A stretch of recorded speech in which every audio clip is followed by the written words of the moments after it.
야고보서 1장 1절에서 4절까지의 말씀입니다. 야고보서 1장 1절에서 4절까지의 말씀입니다. 한 절씩 돌아가면서 읽도록 하겠습니다. 저부터 읽도록 하겠습니다. 하나님과 주 예수 그리스도의 종 야고보는 흩어져 있는 12지파에게 문안하노라.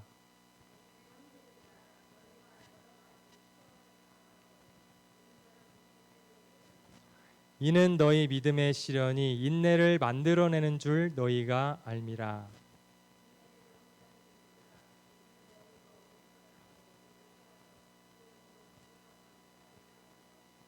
아멘. 오늘 말씀으로 시험을 만났을 때 기쁘게 여기라 라는 제목으로 말씀을 전하도록 하겠습니다. 이제 오늘부터 해서 매주 수요일마다 야고보서를 이렇게 차근차근 하나하나 한 10주 정도 될 것 같아요. 살펴보도록 하겠습니다. 야고보서를 이렇게 소개할 때 항상 그 빠짐없이 등장하는 게 있어요. 그 종교개혁자 마틴 루터가 야고보서를 뭐라고 말했는가라는 것이 항상 사람들에게 들려지는데요. 마틴 루터는 이 야고보서를 지푸라기 서신이다라고 이렇게 말을 했습니다. 그렇게 쓸모없어 보이는 그런 서신이다라고 했습니다. 오직 믿음 그리고 하나님의 은혜를 강조했었던 사도 바울의 여러 서신들이 있는데 그런 서신들과 다르게 이 야고보서는 행위의 중요성만을 강조하면서 은혜의 복음이 잘 드러나지 않았기 때문에 그렇게 마틴 루터는 그렇게 고백을 했던 겁니다. 어떻게 보면 루터의 말처럼요, 그 야고보서는 이신칭의와 같은 그런 교리도 보여지지도 않고 그리고 하나님의 그 은혜에 대해서 그렇게 내용도 잘 나타나지 않기 때문에 그렇게 보여질 수도 있을 것 같아요. 그런데요, 왜 그런 차이가 나느냐? 우리는 그 바울의 서신과 그리고 야고보서가 그 상황이 다르다는 것을 우리가 이해하면은 그것이 차이가 이해가 될 겁니다. 바울은요, 내 노력과 행위로 구원을 얻겠다라는 그 사람들에게 구원은 오직 하나님의 은혜로 그리고 믿음으로만 구원을 받는다. 그렇기 때문에 우리의 행위는 아무데도 쓸모가 없다라고 행위에 대해서 부정적으로 말을 했어요. 그렇기 때문에 행위를 그렇게 거부를 했던 겁니다. 반면에 야고보는요, 믿음이 있다고 말하는 사람들, 참된 거듭난 참된 믿음이 있는 사람들이라 하면 그것을 어떻게 증명해낼 것인가? 참된 믿음이 있는 사람은 참된 행위가 나타나게 되어 있다라고 하기 때문에 행위를 강조했고 행위에 대해서 긍정적으로 말을 했던 겁니다. 쉽게 비교하자면 바울은요, 구원에 있어서 행위를 말하는 것이고요, 야고보서는 구원 이후에 나타나는 행위에 대해서 말을 했던 것입니다. 그래서 같은 행위를 말하지만 이렇게 서로 차이점이 있는 거예요. 쉽게 예를 들면은 마치 아이들에게 공부에 대해서 가르치는 것과도 같다고 우리가 볼 수 있습니다. 우리가 두 아이가 있다고 한번 생각을 해볼게요. 한 아이는 항상 공부만 하는 아이예요. 다른 건 절대 안 하고 공부만 하는 아이가 있습니다. 현실은 불가능하지만 있다라고 생각하겠습니다. 또 한 사람은요, 또 한 아이는 공부를 절대 하지 않는 아이예요. 공부만 하는 아이들에게는 뭐라고 할까요? 이제 공부 좀 그만하고 쉬어라라고 하겠죠. 근데 공부를 절대 안 하는 아이들에게는 너희들은 이제 공부 좀 해라라고 하겠죠. 같은 공부이지만 공부를 하지 않는 아이에게는 하지 말라고 하고 하라고 하고 공부를 너무 많이 하는 아이에게는 공부를 하지 말라고 합니다. 어느 것이 옳은 걸까요? 둘 다 옳죠. 둘 다 옳은 것이지만 상황에 따라서 그렇게 다르게 공부를 표현한 것입니다. 바울의 서신과 야고보서도 그것 같아요. 같은 행위에 대해서 말하지만 상황이 다르기 때문에 이렇게 다르게 표현한 것뿐입니다. 바울은 행위가 들어가지 않고 오직 믿음으로 구원을 받는다라는 그러한 기초적인 교리를요, 탄탄하게 잘 세워놨어요.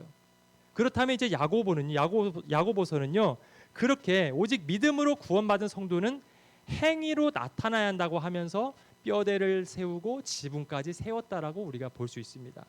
그렇게 두 개의 서신서들이 그렇게 서로 합력해서 서로를 도와주고 있다라고 우리가 볼 수 있습니다. 만약에 집의 기초를 다 만들었는데요, 지붕이 없다면 어떻게 될까요? 집에 지붕이 없다면 집 안에 있는 사람이나 집 밖에 있는 사람이나 다 똑같을 거예요. 눈이 오면 눈을 다 막고 그리고 비가 오면 비를 다 막고 똑같을 것입니다.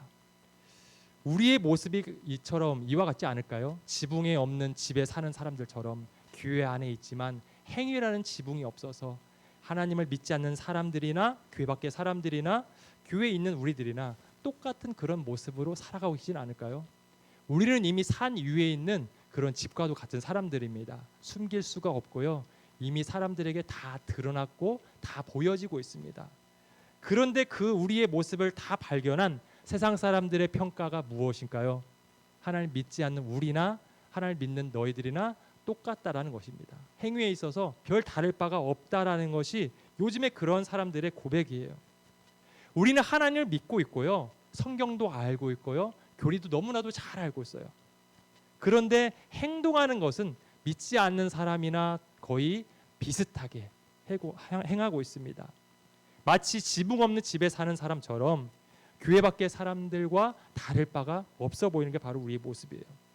만약에 우리가 아른대로 행동을 했었다면, 그렇다면 지붕이 있는 그런 집처럼 사람들이 우리 안에 들어오고 또 우리를 보면서 저리로 피하면 되겠구나라고 생각하면서 우리를 인정했겠죠.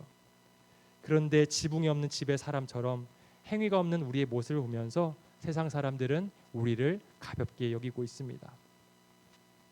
이러한 상황에서 야고보서는 우리에게 유익할 것 같습니다. 야고보서는요, 공동서신으로 이렇게 불려지거든요.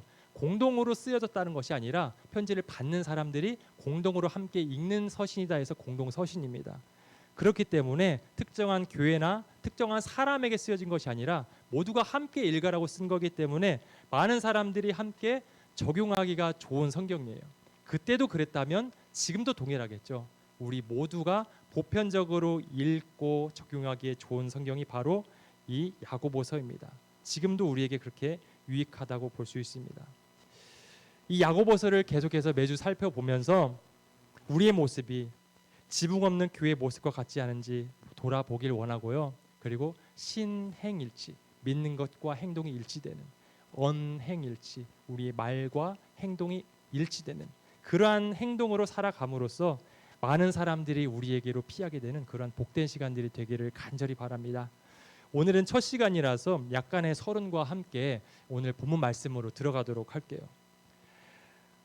편지를 쓴 사람은 야고보입니다. 야고보라고 1절에서 나와 있죠. 야고보라는 사람은 신약에서 42회나 등장해요. 근데 그 사람 그것들을 줄이면 4명으로 줄일 수 있는데요. 먼저는 예수님의 제자들 중에 아버지 중에 야고보가 있습니다. 그리고 알페오의 아들 야고보, 예수님의 제자이죠. 그 야고보 두 사람은요, 이러한 글을 쓸 만한 영향력이 있는 사람이 아니었어요. 일단 2명은 패스, 아니다고 봐야 합니다. 그렇다면 또 하나의 후보가 요한의 형제 야고보입니다. 그는 영향력이 있는 사람이었지만 근데 예수님의 제자들 중에서 첫 번째로 가장 먼저 순교를 했죠. 너무 일찍 죽었기 때문에 야고보서를 기록했다라고는 볼 수 없습니다. 마지막 한 명 남은 게 바로 예수님의 형제 야고보인데요. 이 예수님의 형제 야고보가 62년경에 순교를 했는데 순교하기 전에 쓴 편지가 야고보서다라고 우리가 그렇게 이해를 하고 넘어가면 되겠습니다. 그는요, 자기 자신을 이렇게 1절에서 소개합니다. 우리 1절 말씀 같이 읽어볼까요? 1절 말씀 같이 읽어봅니다. 시작. 하나님과 주 예수 그리스도의 종 야고보는 흩어져 있는 12지파에게 문안하노라. 아멘. 참 의외의 문장이죠. 왜냐하면 야고보는요, 상당히 그 영향력이 있고 내세울 게 많은 사람이었는데 자기 자신에 대해서 설명을 하는데 종이라고만 표현을 합니다. 그는 정말 영향력이 많은 사람이었어요. 먼저 야고보는요, 직분과 영향력에 있어서 대단한 힘을 가진 사람이었습니다. 바울이 예루살렘 교회의 지도자들을 소개하는데요, 갈라디아서 2장 9절에서요 보면 이렇게 기록되어 있습니다. 기둥같이 여기는 야고보와 게바와 요한이라고 하고 있습니다. 기둥은 건물을 받쳐주는 아주 중요한 것이죠. 그것처럼 그 예루살렘 교회를 받쳐주는 아주 영향력 있는 사람들이 있는데 야고보와 게바와 요한이 있다라고 해요. 그런데 거기에서 예수님의 동생 야고보를 가장 먼저 앞세웁니다. 이때 당시는요, 이름을 나열하는데 순서도 되게 중요했습니다. 되게 영향력 있는 사람을 가장 앞에 두었는데 지금 베드로보다 더 먼저, 가장 먼저 있어요. 이것을 보면은 예수님의 수제자 베드로보다 더 영향력이 있는 사람이 바로 예수님의 동생 야고보였다라는 것을 우리가 알 수 있어요. 그렇게 영향력 있는 사람이었습니다. 그 영향력을 또 하나 볼 수 있는데요. 사도행전 15장에 보면요, 예루살렘 교회가 첫 번째로 이렇게 큰 회의를 엽니다. 그 회의를 열어서 이제 서로 중대한 이야기를 나누는데 베드로가 거의 마지막쯤에 얘기를 하죠. 그런데 그 다음에 또 한 사람이 말을 하는데요. 예수님의 동생 야고보가 말을 해요. 사도행전 15장 19절인데요. 거기에서 야고보가 그러므로 내 의견에는 이라고 말을 하면서 마지막으로 말을 합니다. 베드로보다 나중에요. 이것을 보면서 보통 회의를 할 때에는 가장 나중에 말을 한 사람은 그 회의를 주관하는 사람이죠. 진행하는 사람이 가장 나중에 말을 합니다. 그 전에는 여러 사람이 말을 한다 할지라도 마지막에 모든 것을 정리하고 결단을 내린 사람은 그 회의를 인도하는 사람인데, 예수님의 동생 야고보가 가장 마지막에 말하는 것으로 보아서 예루살렘 교회의 첫 번째 총회장과 같은 그런 지도자가 바로 예수님의 동생 야고보였구나라는 것을 많은 사람들이 그렇게 추측을 하고 있습니다. 그렇게 직분과 영향력에 있어서 대단한 사람이었어요. 혈통은 말할 것도 없죠. 예수님의 진짜 동생이었으니까요. 그렇게 내세울 것이 많았던 것이 바로 야고보인데, 그는 자기를 종이라고 단순하게 표현을 하고 있습니다. 근데요, 야고보도 처음부터 이렇게 예수님을 주인이라고 섬기고 자기를 종이라고 표현했던 사람은 아니었습니다. 성경에서는요, 예수님의 가족을 언급하면서 마태복음 13장 55절에 이렇게 말을 하고 있는데요. 거기에서 그의 형제들은 야고보, 요셉, 시몬, 유다라 하지 않느냐라고 말을 합니다.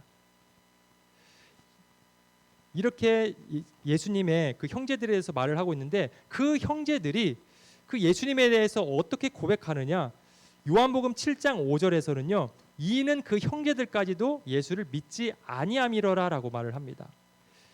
그러니까 지금 예수님의 동생 야고보도요, 예수님을 처음에는 믿지 않았던 거예요. 마가복음에는 심지어 3장 21절에 보면 그가 미쳤다라고 말을 합니다. 단순히 믿는 것, 안 믿는 것이 아니라 그렇게 부정적으로까지 생각을 했던 것이 바로 예수님의 가족들, 동생들, 그리고 야고보였습니다. 그런데요, 그의 인생을 뒤집어 놓는 결정적인 사건이 나타나는데요, 바로 예수님의 부활의 사건이에요. 바울은 부활의 증인들을 고린도전서 15장에서 열거하는데, 그 15장 7절에 보면 그 후에 야고보에게도 보이셨으며라고 말을 합니다. 부활하신 예수님께서 그의 바로 아래 동생 야고보를 친히 만나 주셨던 겁니다. 그러면서 야고보가 이제 변화가 된 거예요. 그 전까지는 우리 집의 큰 형, 내 바로 위에 있는 형님이었는데, 그 형님 정도가 아니라 죽음에서 부활하신 하나님의 아들, 메시아, 나의 주인이구나라는 것을 그때 그는 알게 되었습니다. 그래서 그때부터 자기 자신을 낮추면서 주님 앞에 종이라고 생각을 했던 것이죠. 그 사진 한번 보도록 할까요? 이게 사진 보이는 게 바로 낙타 무릎입니다. 낙타는 참 무릎을 잘 꿇어요. 잘 꿇는데 무릎을 하도 꿇다 보니까 무릎이 어떻게 생겼죠? 다 털이 달아버렸죠. 달아버리고 관절로 되게 두꺼워졌습니다. 전해져 내려오는 그 이야기에 의하면 예수님의 동생이 야고보의 별명이 낙타 무릎이었다고 합니다. 왜냐하면요, 주님 앞에 너무 기도를 많이 해서, 무릎 꿇고 기도를 너무 많이 해서 무릎이 변형이 왔다고 해요. 변형이 올 정도로, 낙타처럼 될 정도로 그렇게 주님 앞에 기도를 했던 사람이 바로 야고보라고 합니다.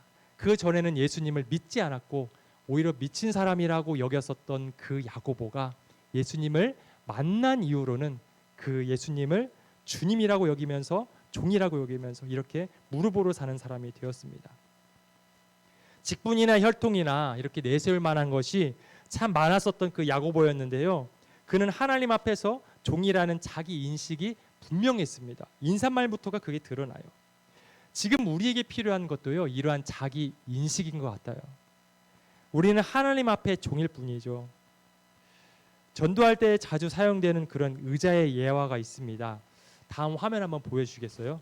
이게 바로 사형리에서 사용되는 의자의 예화인데요, 왼쪽에 있는 사진이 예수님을 믿기 전에 사람들의 모습입니다.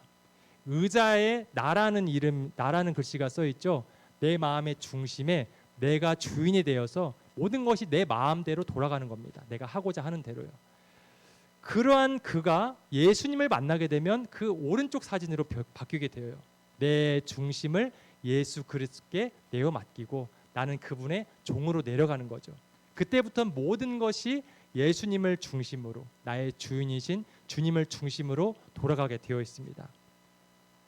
이렇게 삶이 모든 것이 달라지는 것입니다. 모든 것이 내 중심이었던 것이 이제는 나의 주인이신 주님을 중심으로 돌아가게 되어 있습니다.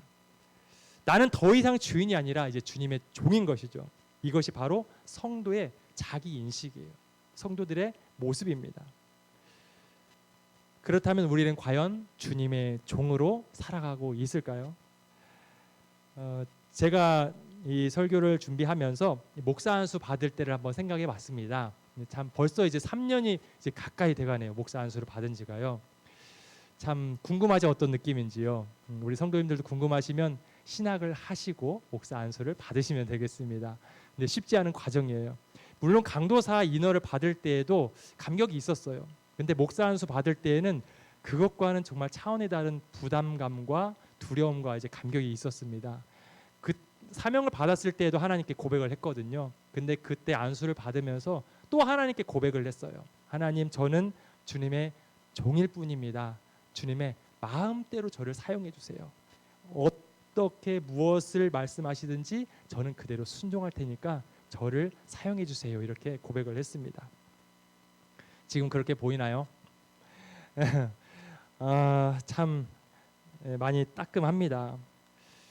오래전에 기독교 방송을 봤어요. 거기에서 시골 교회였는데 담임 목사님께서 축도를 하시고 끝나자마자 바로 손을 내리고 밖으로 뛰어가시더라고요. 그러고 나서 문 앞에 있는 집게를 들고 지나다니는 뱀을 잡아서 산으로 막 던지기 시작하는 거예요. 왜 그러냐면 거기는 산 바로 밑에 있는 시골의 교회이기 때문에 뱀이 너무 많이 나와요. 그러니까 목사님이 뱀을 잡지 않으면 기도를 마치고 예배를 마치고 나오는 성도님들이 뱀에게 물리게 생긴 겁니다. 그래서 목사님이 누구보다 일찍 나가서 뱀을 잡아서 산으로 막 던지더라고요. 촬영하는 그날에도 몇 마리를 바로 잡더라고요. 그걸 보면서요, 제가 어떤 생각이 들었냐면, 하나님, 제가 강원도도 가겠고 제주도도 가겠고 울릉도도 가겠지만 이렇게 뱀만 안 나오는 곳으로 보내주세요라고 이렇게 제가 고백을 하게 되더라고요. 주인이 시키는 대로 종이면 까라면 까야잖아요. 모든 게 시키는 대로 하겠다라고 종이라고 저는 이렇게 고백을 했었는데 저의 고백이 그렇게 변질되는 것을 보게 되었습니다. 진짜 종의 모습이 아닌 것 같은 거예요. 우리 성도님들은 어떠신가요? 성도님들은 초심을 잘 지키고 계실까요? 여기 계신 모든 분들도 집사님이고 그리고 권사님들이시고 하시잖아요. 그 임직식 때의 그때 그 마음 한번 생각해 보세요. 얼마나 가슴 뜨겁고 그때 성도님들도 저처럼 그런 고백 다들 하셨죠. 저는 주님의 종일 뿐입니다. 저를 아름답게 마음껏 사용해 주세요. 어떻게 사용하시든 저는 그대로 순종하겠습니다. 그게 바로 우리의 고백이었어요. 과연 그렇게 우리가 지금 살아가고 있을까요? 아니면 저처럼 그렇게 약간 변질된 그런 모습으로 살아가고 있을까요? 이 야고보의 고백을 통하여서 우리는 그 모습을 다시 한번 살펴봐야 합니다. 이런 생각이 들었습니다. 조금 전에 들었던 의자의 예화처럼 우리가 예수님을 처음 믿었을 때에는 주인의 자리를 주님께 내어드리고 종의 자리로 우리가 내려오지만 시간이 지나면서 다시 예수님을 끌어내리고 내가 그 중심에 서고 주님을 나의 종처럼 여기는 그런 모습으로 우리가 점점 변질되는 것 같습니다. 그렇게 만약에 우리의 모습이 흘러가고 있다면 다시 한번 우리는 주님의 종이라는 것을 생각하면서 우리의 자리를 다시 한번 찾기를 간절히 바랍니다.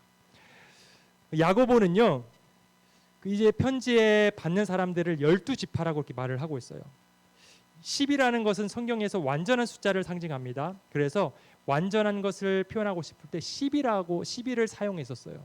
그래서 구약에서 12지파를 말할 때 12지파라고 할 때도요. 모든 이스라엘 백성들을 사용할 때 말할 때에 12지파라고 이렇게 표현을 하기도 하죠.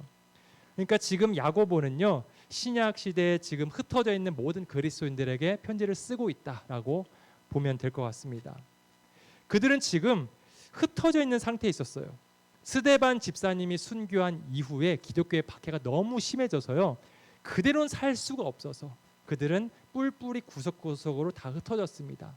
로마의 중심에서 그들이 살고 있는 곳에서 얼마 가지 않아서 머무른다면 또다시 붙잡힐 것이기 때문에 그들은 정말 외진 곳으로 많이 흩어졌을 거예요.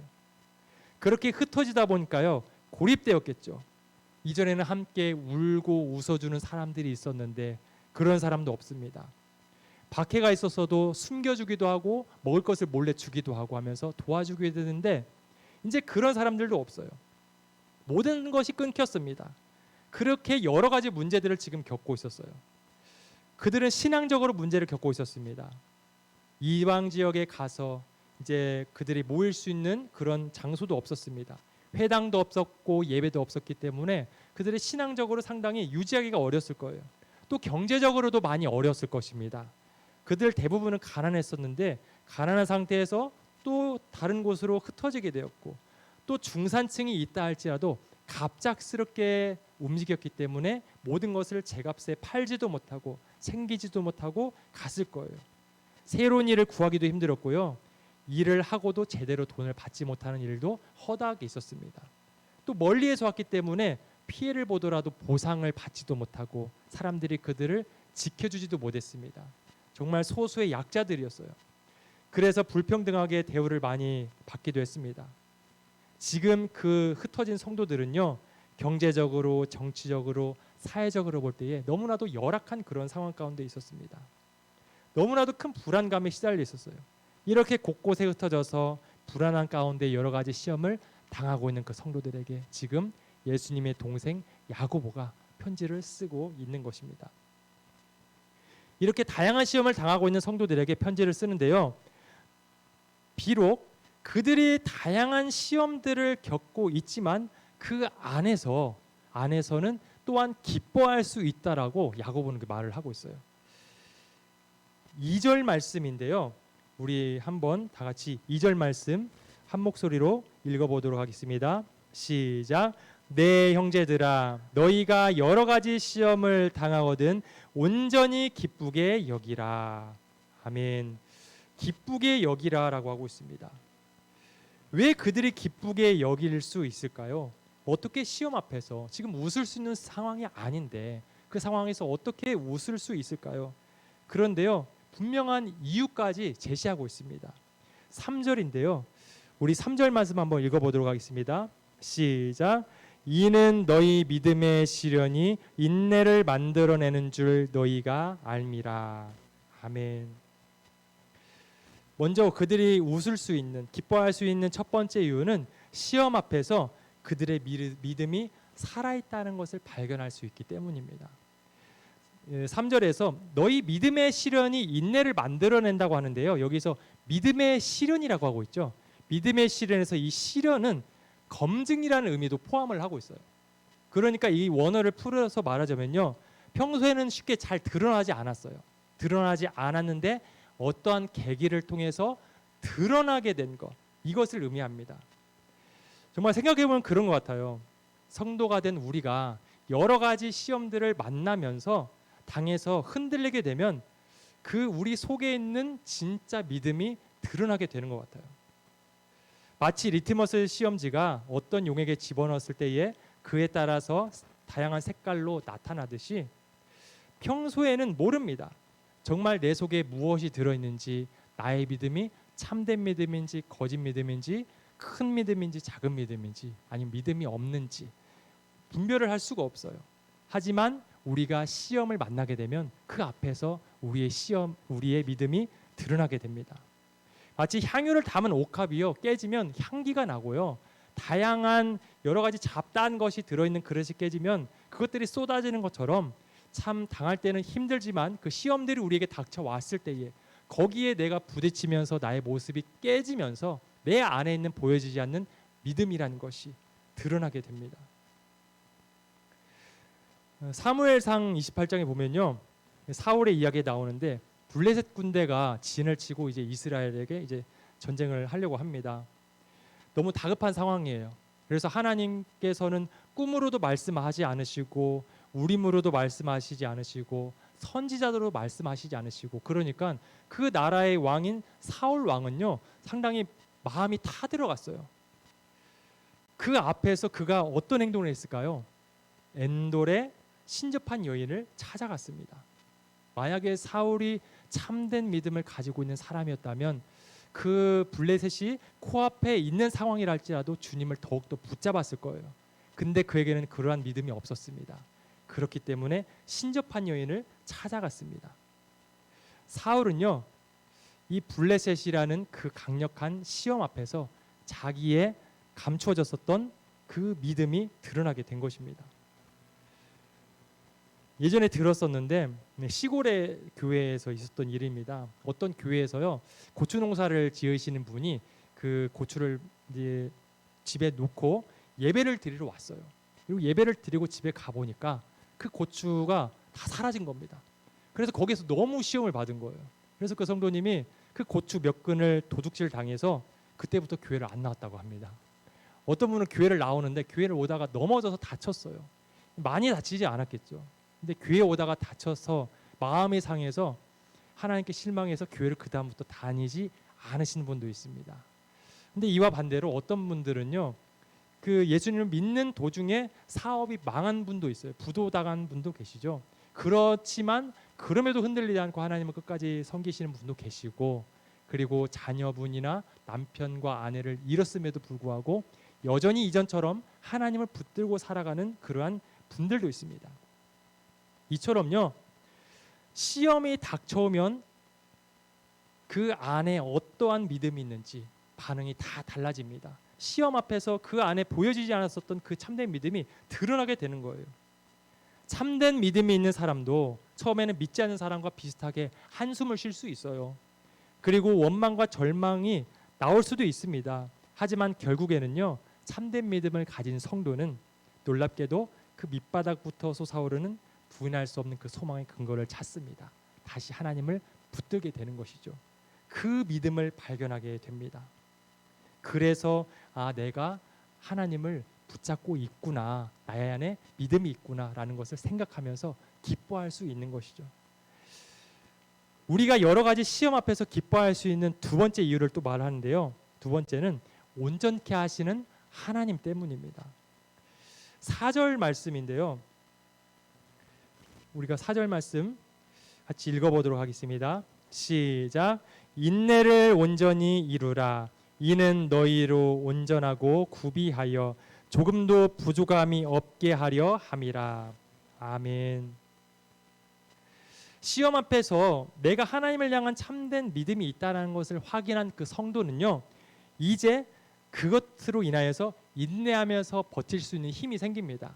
그런데요, 그냥 이를 악물고 버티는 그런 힘든 인내가 아니에요. 기뻐하면서 버틸 수 있는 힘입니다.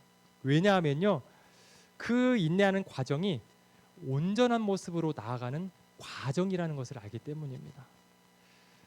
물론 하나님께서 우리와 서로 협의하는 것은 아니에요. 합의가 이루어진 상태는 아닙니다. 하나님의 일방적인 것인 해요.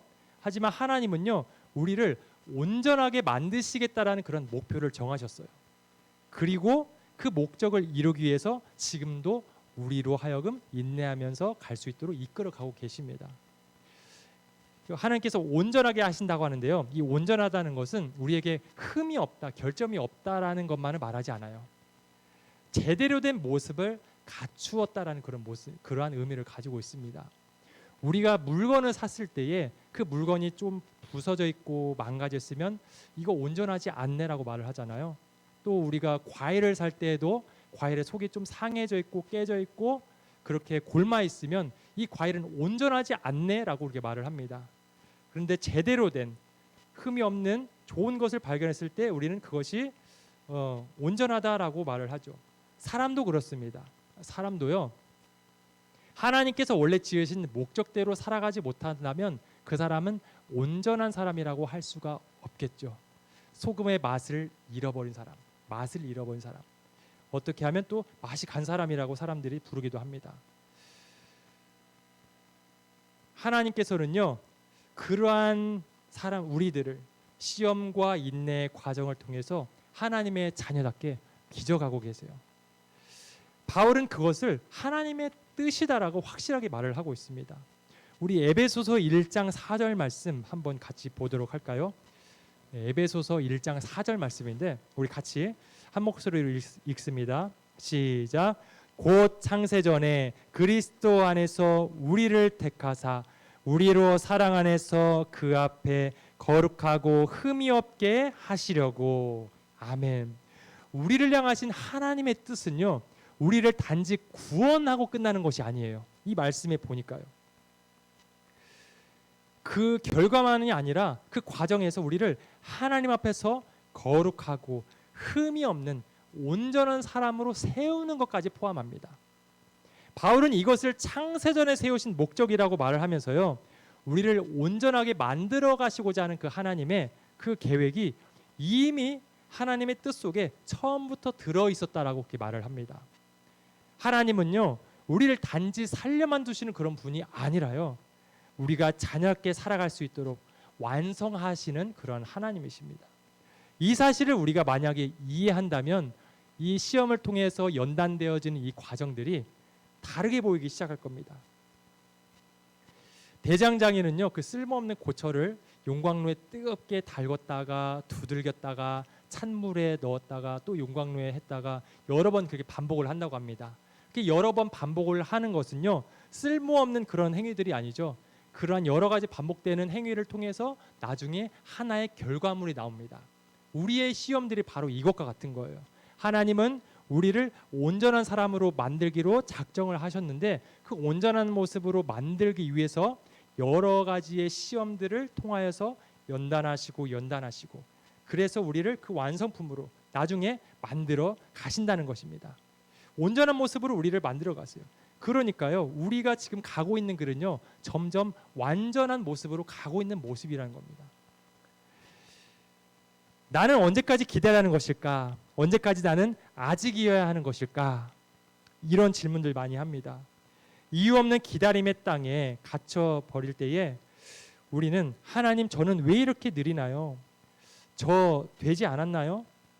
다 끝나지 않았나요? 저 이 정도면 충분하지 않나요? 이만큼 했는데, 이만큼 기다리고 견뎠는데, 이렇게 하나님께 호소를 하기도 합니다.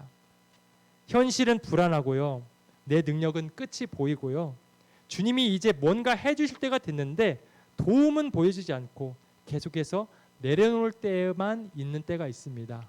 김성경 목사님이라고, 그분도 이런 시기를 겪었다고 해요. 그러면서 주님, 저 포기하실 거예요? 이쯤 되면 충분하지 않으세요? 왜 저에게만 자꾸 내려놓게만 하세요?